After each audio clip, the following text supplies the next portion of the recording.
What's this all about? We'll all learn something new on this morning's Carolina People.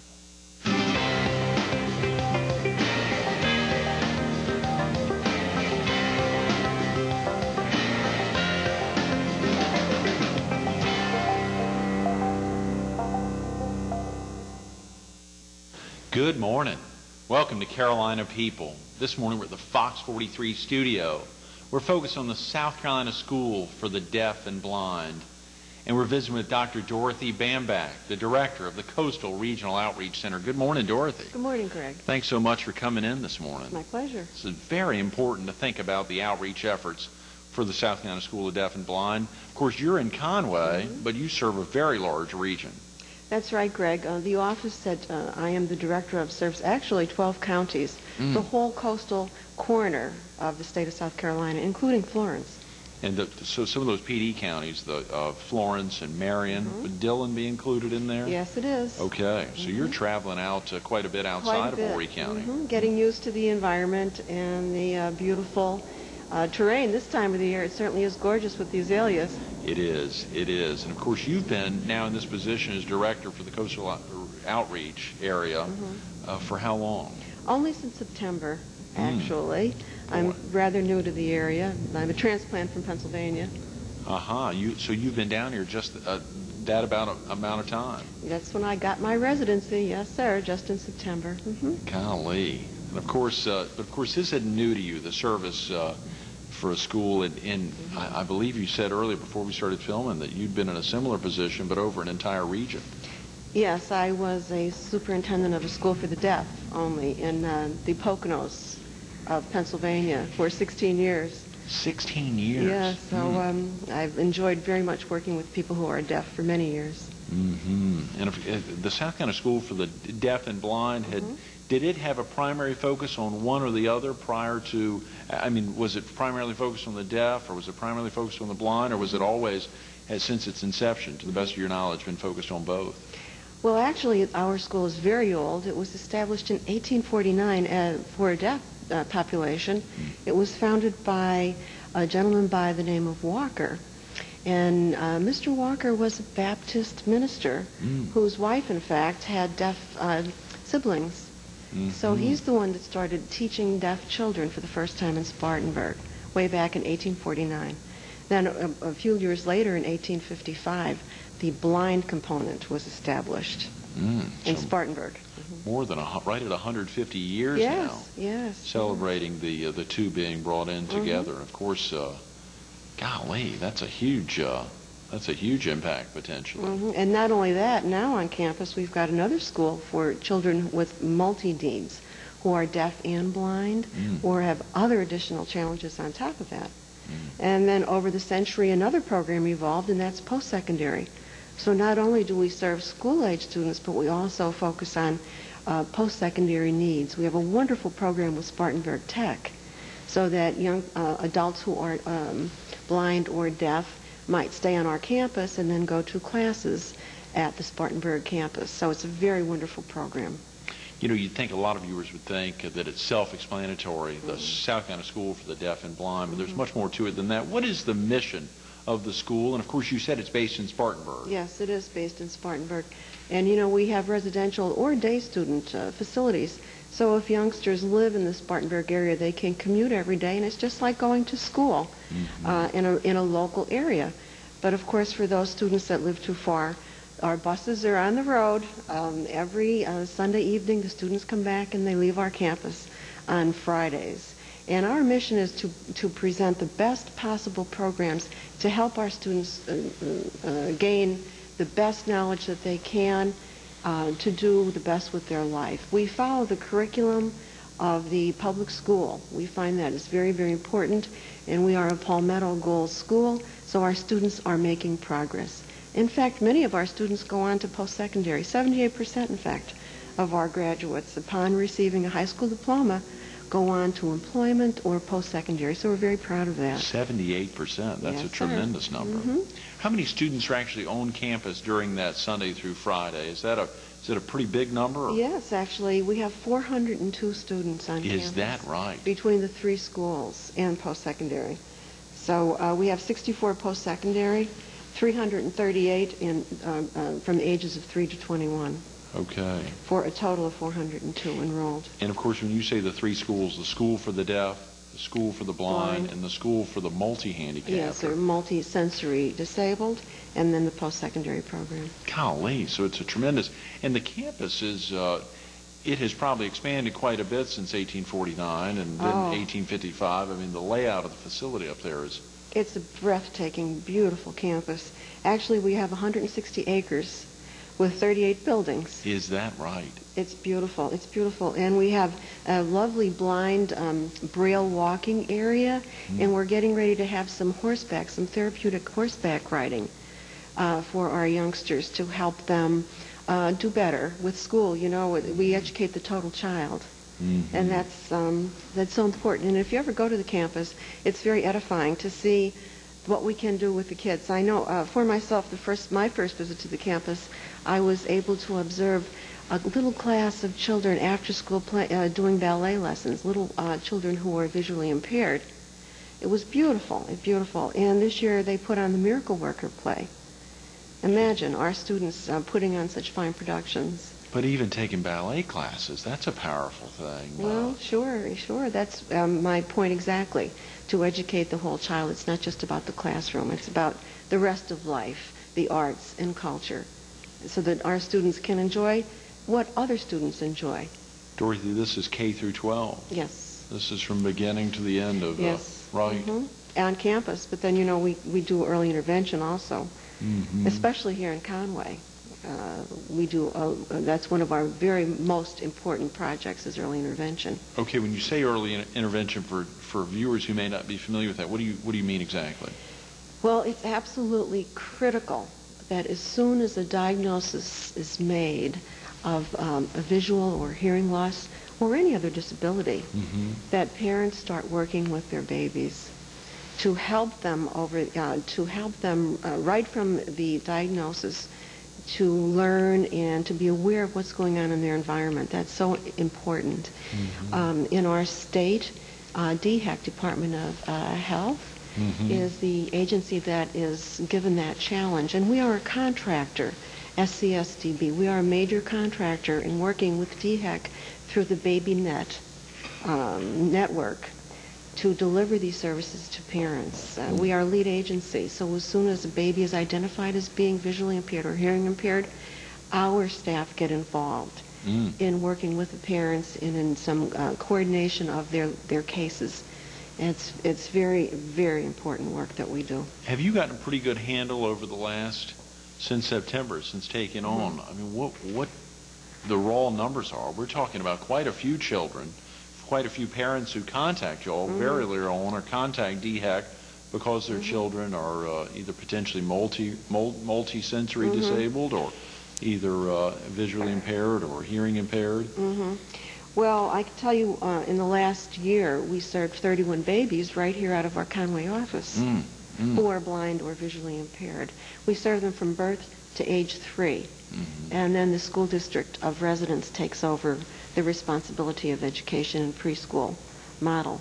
But we send teachers right into the homes to work with the babies and to model ways of interacting with the baby to the parents. So then the parents, as the primary educator really, then follows through and does the practice and does the demonstrations with the babies in the home for most of the other time of the week when the therapist or early interventionist is not in the home. So it's very important that the parent be around, one of the parents at least, be around when the early interventionist or the therapist is there in the home. Exactly. It's a teaching model. It's a teaching program. How critical. And of course, to think about that with 31 babies, and that's just here in Horry County, or just that have contacted you all. Oftentimes, I suppose there are quite a few folks who may not even be aware of the extent of their child's visual impairment. Oh, sure. You know, when you think about children just standing up, I know for my daughter who's 2.5, always wanted to be right up on the TV set, you know, just right up there. And I thought, well, that's probably normal until we had her vision checked out and figured out we needed glasses immediately. Oh, that's so true. And you know, the story with the mom, for example, dropping the pot or the pan in the kitchen and the baby startles. And then the mom says, there's something wrong here. There's something wrong here. Our baby's not hearing right. And you know, that happens very much. And it is the parents. The parents know, nobody knows their baby better than a parent. And a baby can observe when things just don't seem to be right. And it's very good that we have programs such as this to let the community at large who might not know that. You know, so often you get questions from the community, and unless you have a baby who has a pretty strong hearing loss, Right. or a pretty great degree of low vision, you really don't realize the impact that these challenges make on the development of the child. Right, right. So it's so good to get the word out to the community to know where to call for more information. I'm glad you said that, Dorothy. If a viewer needed to get off to school now or get out to work, what's the best number for someone to call to learn more about the programs, as well as some of the outreach opportunities, as well as any other fundraisers or things you all have going on? What's the best phone number to call? Well, I think you can call my office. Okay. Right here in Conway at 248-8100. Okay, 843-248-8100. For our viewers in the PD and even our viewers in southeast North Carolina, could possibly call you, and you'd reference them to someone in North Carolina if they made the call. Oh, Give them a sure. phone number of someone that would be either a state office up there or otherwise. And in the PD, even though you all have offices in Florence, it would be just as easy for them to call you. Certainly, and we can Okay. make the referral out to the fine people that we work with in partnership in the other counties.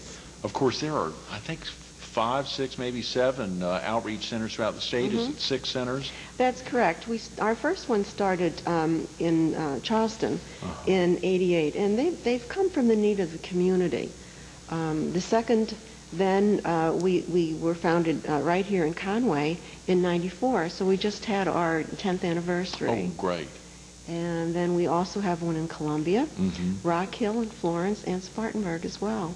Okay, of course. So we are covering the entire state of South Carolina. How critical. And of course, it is geographically a pretty dang large state for the main school to be headquartered there in Spartanburg. And so to have to spread out, it's great that they went straight down to Charleston and then obviously up this way. Yes, and most people think, well, we are just located in Spartanburg, but we're not. No. We have our tentacles out throughout all the counties. How about speech impairment? Is that something that obviously oftentimes that has something to do with hearing impairment? I mean, you know, when folks are slow to begin speaking at a regular basis, I mean, that may be a good sign that a child has hearing loss that a parent may not be aware of. That's very true. And also sometimes with the speech impediment, it could be caused by a hearing loss that can be rectified medically. For example, some little ones need tubes put in their ears for drainage. Sure. If there's a middle ear infection that lingers, and even that could cause a temporary hearing loss in a little one. So you're very right in saying that a speech impediment is sometimes caused or comes along with a hearing loss. But you know, if I might take a minute to say something that I've said so often in so many different venues, but you know, we hear some words that are used wrong by the general population. And sometimes I hear people calling the people that I work with deaf mutes. And you know, Greg, that's such an old-fashioned term, and we really need to not be using that anymore. You know, it's wrong to assume that a person who's deaf is also mute.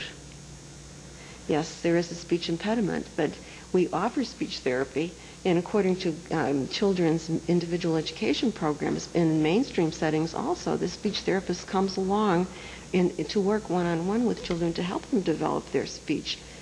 But so we really should not be using the term deaf-mute. So y'all actually would even serve that role or have therapists who come in. The speech therapists that you talk about would be folks that could be contracted through the South Carolina School for the Deaf and Blind? Yes, along with the hearing therapy. And we are also we just started last year, hearing therapists that we contract out to public school districts in some of the rural areas that wouldn't have their own teachers of the deaf. So that's another growing area of outreach for us, the hearing services. How critical, you know, when we think about maybe share with the viewers some of the outreach programs that you all are involved in on a regular basis they may not think of, or ones that would seem very high on their list. Well, we already discussed the early intervention, and that's a very important program out of our office. Another one is the orientation and mobility services. We've got a woman who is certified and specialized in that specialty area, and she contracts to local public school districts. And if there is a youngster who is blind, who needs to learn how to use a white cane and needs to know how to get around and ambulate around his or her hometown.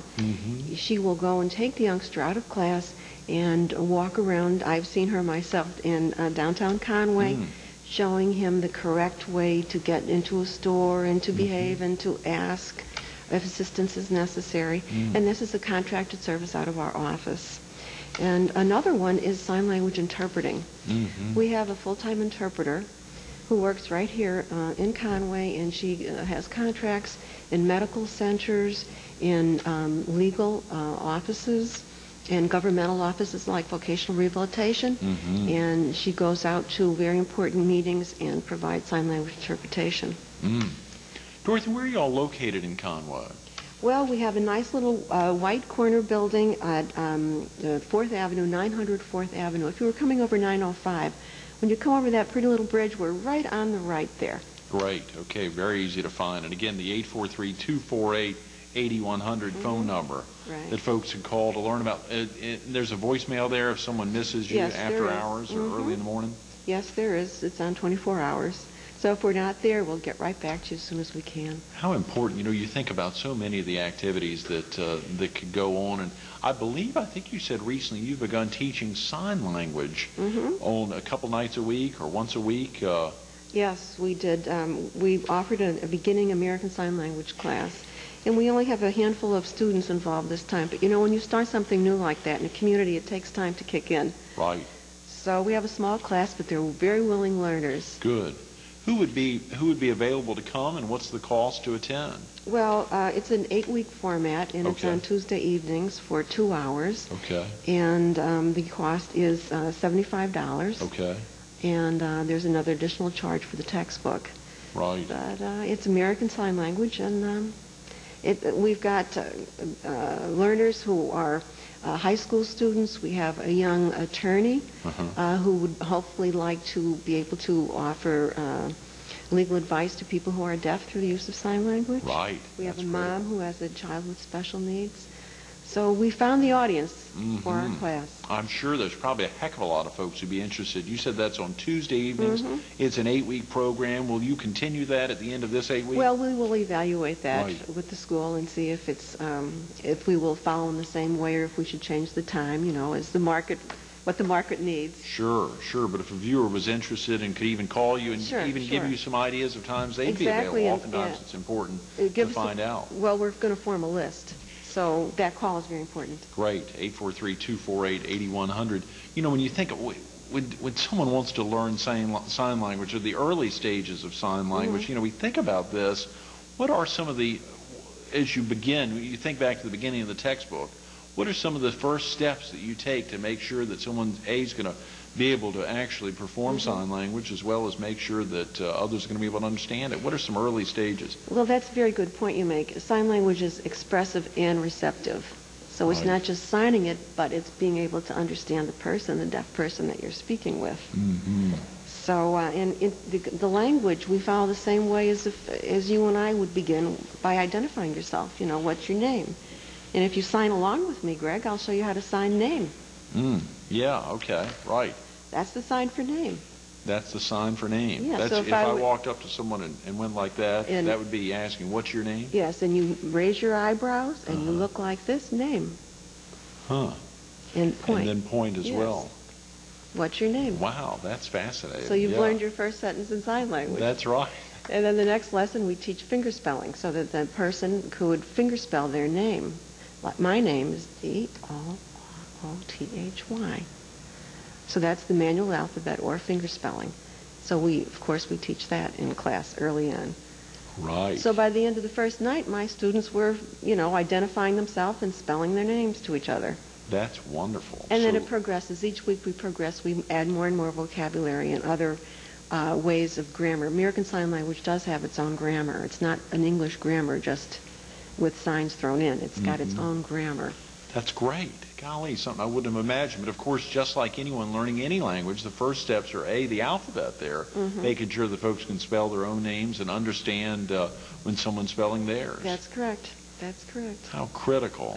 You try to imagine what that's like a first class but it's taking those first steps, learning the first basics, which will make someone feel so much more comfortable to communicate with everyone. Oh, sure. It's very important. And sometimes, you tend to have deaf people more and more coming, that you will see them, you will notice them working around the community. And sometimes you could stumble upon a problem, and it would be very good if you did have some basic sign language to cut across the bridge and to help the other person feel more comfortable. Dorothy, we've only got about 5 minutes. Time is flying. I want to make sure that folks understand how outreach, the center is funded, and how y'all go about to get the services out. Obviously, the importance of making sure that all the services continue.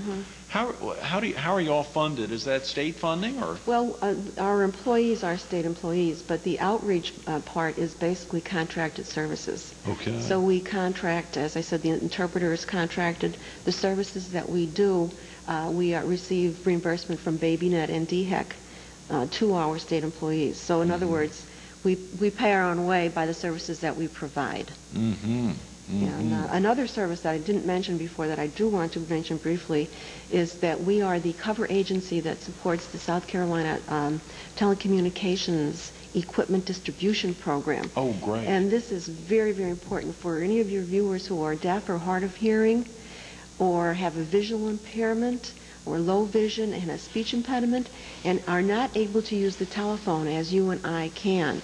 There is a whole variety of equipment that is free to people who need that adaptation, and we can open the gate to that by giving a call to us. And it could be like amplifiers for the telephone. Right. It could be the telephone with the TTY, the telecommunications, or LED readout, and that's the way that deaf people use the phone. They are provided free. So we can give plenty of information out upon request. And you'd be able to provide that to folks throughout the 12-county area you serve. That's right, Greg. It's, as long as you are a resident of South Carolina and you have a telephone line in your home. Okay. And a medical, like an audiogram or proof of the hearing loss. That's very important, yes. Speaking of something very important, you've got a big event coming up in June, a fundraiser. Yes, we do. And of course, fundraisers, as you say, so many of these services are contracted out, but there are oftentimes expenses above and beyond what you get from, whether from the state or the contracting, and some of those expenses may be, what would be examples of some of the expenses that you would need to have a fundraiser to cover? Well, equipment is one thing. Okay. Equipment costs, and the way technology is just growing and changing and booming, it's hard for agencies such as ours to keep up with that. So, for example, we might want to have a brailer, a piece of brailing equipment, so that people from the community could come in and see as an example of what this brailing equipment is like and how it could be utilized. Right. PowerPoint presentation equipment, things like that.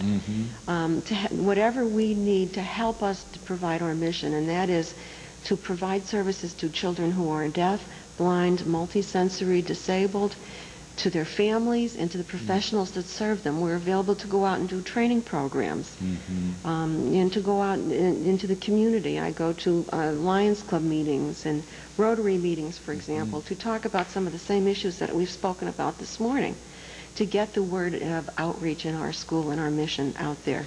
I want to talk about the golf tournament you all have coming up on Saturday, June 11th. Again, the phone number is the same folks who call there.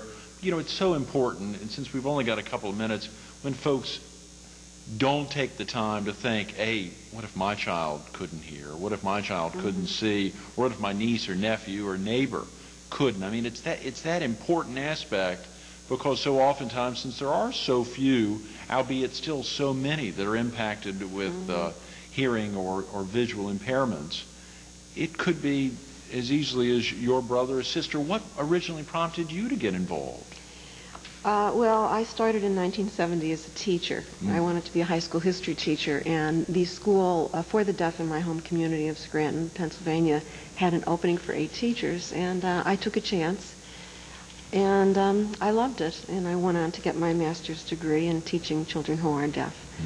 So, you know, they say there are no accidents in life, and I guess I was supposed to be doing this work, and I've enjoyed it very much, and hope to keep on doing this work and working with people who are deaf and now people who are blind. Absolutely, serving both and multi-sensory handicapped as well. Real quick, the event on Saturday, June 11th, for viewers, whether they like to golf or not, they can get out there. It should be a big day. Share with the viewers real quick what's happening. It's going to be at the Eagle Nest Golf Club, and that's in Little River. And we're very appreciative to the courtesy of attorney Angela Elliott and her family for making this venue possible for us. Angela is learning sign language. Great. And she actually is the co-chairman of this event. Oh, good. With me. So we are working together to make it a wonderful, fun-filled day. We expect that there will be some of the Eastern deaf golfers with us, so people who come out will be able to see sign language being used also. And we'll have some equipment on display, so it will be a very good learning event. It will be a fun day. Hopefully we'll have beautiful South Carolina weather. Absolutely, yes. And a great day for all. Thanks so much for being with us this morning, Dr. Bambach. My pleasure. Thank you, Greg. Absolutely. Stay tuned to more Carolina People with Dorothy Bambach coming up next.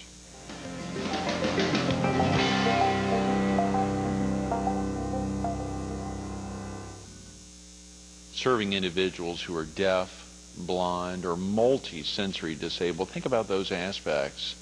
For a child or an adult, the experiences of going through life and recognizing the importance of being able to understand others and around you. But think about, as Dorothy said, her first trip up to Spartanburg, visiting the school, being able to watch blind students performing ballet, and obviously performing very well, to think about performing an entire performance to celebrate a musical, to recognize so many efforts of the school, the South Carolina School for the Deaf and Blind. 1849 since 1849 focused on the deaf, and since 1855 focused on the deaf and the blind. The experiences continue to happen in our 12-county region through the efforts of Dr. Dorothy Bambach, all the other employees of the state, as well as so many volunteers that continue to make it. If you want to take the time to learn more, give them a call at 843-248-8100. Volunteers are needed. Also, the experience you heard her talk about, a sign language class. Tuesday nights don't work for you, let them know you're interested. 248-8100. Give them a call.